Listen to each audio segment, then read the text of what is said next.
ನಮಸ್ಕಾರ.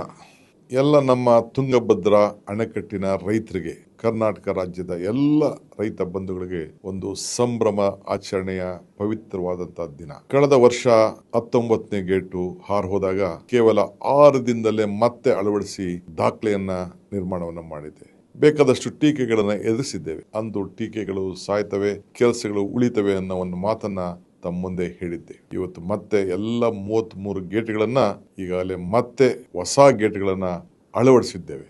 ಇದೇ 25ನೇ ತಾರೀಕು ಜೂನ್ ರಂದು ಕೇಂದ್ರ ಸಚಿವರಾದಂತಹ CR ಪಾಟೀಲ್ ರವರು ಈ ಸಂಭ್ರಮ ಆಚರಣೆಯಲ್ಲಿ ಭಾಗವಹಿಸ್ತಾ ಇದ್ದಾರೆ. ನನ್ನ ಜೊತೆಯಲ್ಲಿ ತೆಲಂಗಾಣ ಮತ್ತು ಆಂಧ್ರ ಪ್ರದೇಶದ ಮುಖ್ಯಮಂತ್ರಿಗಳಾದಂತಹ ಚಂದ್ರಬಾಬು ನಾಯ್ಡು ಅವರು ಮತ್ತು ರೇವಂತ್ ರೆಡ್ಡಿ ಅವರು ಕೂಡ ಭಾಗವಹಿಸ್ತಾ ಇದ್ದಾರೆ. ಭಾರತದ ನೀರಾವರಿ ಯೋಜನೆಯಲ್ಲಿ ಇದೊಂದು ಐತಿಹಾಸಿಕವಾದಂತಹ ಒಂದು ಅಧ್ಯಾಯ. ರೈತರ ಬದುಕನ್ನ ಹೊಸ ರೂಪವನ್ನ ಗಳಿಸಲಿಕ್ಕೆ ತಾವೆಲ್ಲ ಶುಭವನ್ನು ಕೋರಬೇಕು ಅಂತೇಳಿ ನಾನು ಪ್ರಾರ್ಥನೆ ಮಾಡ್ತಾ ಇದ್ದೇನೆ.